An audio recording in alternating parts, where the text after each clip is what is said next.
Et si un aéroport pouvait redessiner toute une ville? L'aéroport international de Western Sydney n'est pas simplement un autre projet d'infrastructure. C'est la plus grande opération de terrassement d'Australie, avec plus de 26 millions de mètres cubes de sol déplacés pour créer un tout nouveau hub aérien. C'est assez de terre pour remplir 10 000 piscines olympiques. Mais ce n'est pas seulement une question de taille. Avec une piste de 3,7 km, des opérations 24 heures sur 24, 7 jours sur 7 et une technologie de pointe, cet aéroport va bouleverser la donne. Contrairement à l'aéroport Kingsford Smith de Sydney, limité par des plafonds de vol et des couvre-feux, celui-ci ne fermera jamais. Avec 80 millions de passagers attendus annuellement d'ici 2060, il pourrait rivaliser avec les aéroports les plus fréquentés au monde. Alors, pourquoi a-t-il fallu des décennies de débats pour en arriver là? Et comment ce méga-projet surmonte-t-il d'énormes défis pour redéfinir l'avenir de l'aviation en Australie?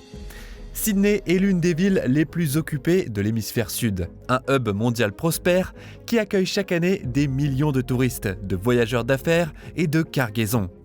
Mais derrière ce trafic aérien intense se cache un goulot d'étranglement grandissant. Son aéroport principal, Kingsford Smith, SYD, est saturé.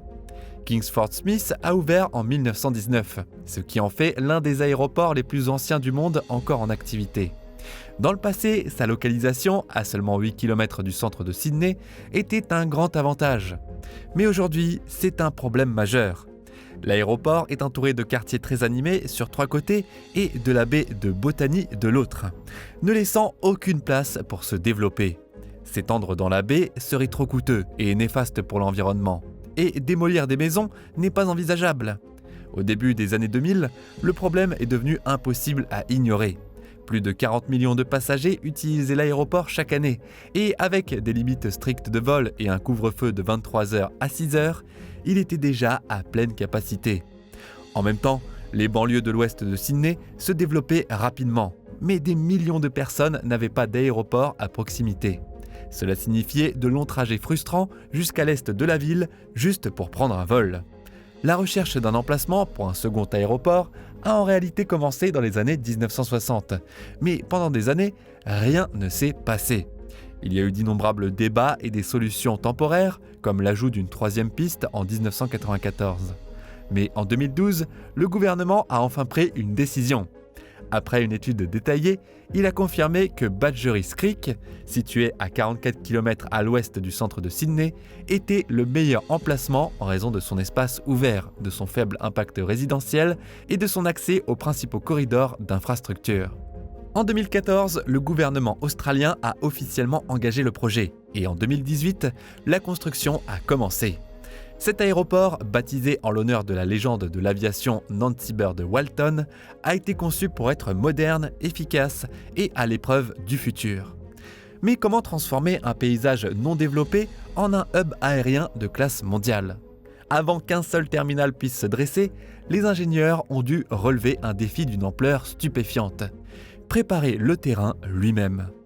Et il s'agissait du plus grand projet de terrassement de l'histoire australienne. L'échelle est impressionnante. Plus de 26 millions de mètres cubes de terre ont dû être déplacés, soit assez pour remplir 10 000 piscines olympiques. Mais comment déplacer autant de matériel? La réponse, une armée de plus de 250 machines lourdes, bulldozers, excavatrices et camions-bennes, travaillant sans arrêt. Lors de l'opération à son apogée, elle déplaçait plus d'1 million de mètres cubes de sol chaque mois, nivelant un terrain accidenté, coupant les points hauts et comblant les zones basses pour créer une fondation stable pour les pistes, les voies de circulation et les terminaux de l'aéroport. Puis vint le défi du renforcement. Avec des millions de tonnes de terre déplacées, comment s'assurer que le sol en dessous reste suffisamment solide pour supporter des avions massifs? La solution a été à la fois innovante et durable. Au lieu de laisser se perdre le grès, extrait des projets de tunnels de Sydney, les ingénieurs ont réutilisé un record de 5,5 millions de tonnes de celui-ci pour renforcer la fondation de l'aéroport. Cela a non seulement réduit les déchets envoyés en décharge, mais aussi fourni une base solide pour les pistes, les voies de circulation et les aires de stationnement, rendant la surface suffisamment résistante pour supporter les plus grands avions du monde. Les travaux de terrassement de l'aéroport ont même remporté un prix international d'excellence environnementale en 2022 pour ses solutions innovantes de contrôle de l'érosion lors des pluies records et des inondations de Sydney.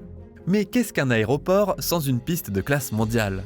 S'étendant sur 3,7 km, la piste principale de l'aéroport international de Western Sydney est conçue pour accueillir tout, des courts vols domestiques aux plus grands jets internationaux. Contrairement à l'aéroport Kings Ford Smith, où le brouillard et la mauvaise visibilité entraînent souvent des retards frustrants, ce nouvel aéroport fixe une nouvelle norme. Comment ? En intégrant des systèmes de navigation CAT 3B, l'une des technologies d'atterrissage les plus avancées au monde. Même avec une visibilité proche de zéro, les avions pourront atterrir en toute sécurité, assurant des opérations 24 heures sur 24, 7 jours sur 7, sans interruption. Poser les fondations d'une telle piste n'a pas été facile. La construction a nécessité 120 000 m3 de béton et d'asphalte, créant une surface conçue pour supporter des dizaines d'années d'atterrissage et de décollage à fort impact. Pour améliorer la sécurité, plus de 3000 feux de sol aéronautiques spécialisés ont été installés pour guider les avions pendant le décollage et l'atterrissage.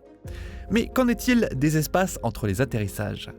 Les voies de circulation et les aires de stationnement environnantes jouent un rôle crucial pour maintenir un trafic aérien fluide. Pour les rendre suffisamment solides pour le mouvement constant des avions, 4,5 millions de tonnes de grès écrasés de haute qualité ont été utilisés pour renforcer le sol. Cela ajoute non seulement de la stabilité, mais prolonge également la durée de vie de ces surfaces critiques. Les ingénieurs ont intégré des voies de circulation de sortie rapide, des routes spécialisées permettant aux avions de libérer rapidement la piste après l'atterrissage, minimisant ainsi les retards et maximisant le flux opérationnel. Un terminal inspiré par le paysage de l'Australie. S'étendant sur une impressionnante superficie de 110 000 m², le terminal de l'aéroport est un chef-d'œuvre d'architecture moderne qui fusionne technologie et beauté de l'environnement naturel de l'Australie. Mais qu'est-ce qui rend ce design vraiment spécial ? Il est profondément ancré dans la signification culturelle.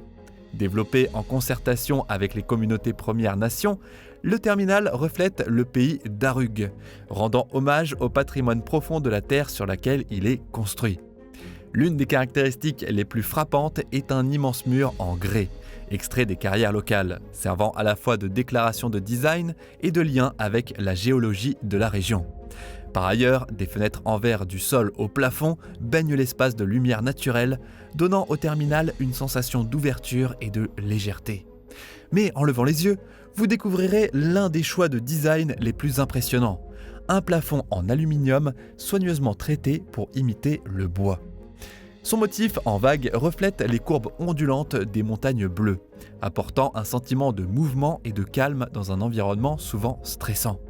Contrairement au design froid et stérile de nombreux aéroports internationaux, celui-ci donne une impression de chaleur, de convivialité et est incontestablement australien. Mais le design n'est que la moitié de l'histoire.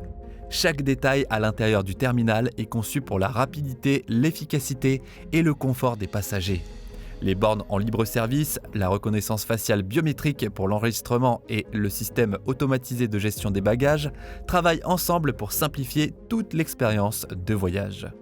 Fini les longues files d'attente et les retards inutiles. Un voyage sans accroc de l'enregistrement au décollage. Et ce n'est que le début. Dans sa première phase, l'aéroport est destiné à accueillir 10 millions de passagers par an. Mais grâce à son design modulaire, l'expansion sera un jeu d'enfant. Pas besoin de rénovation majeure ou de perturbations, seulement une croissance intelligente et évolutive. D'ici 2060, cet aéroport devrait desservir plus de 80 millions de passagers par an, en faisant l'un des aéroports les plus fréquentés du monde. Mais comment construire un aéroport de grande envergure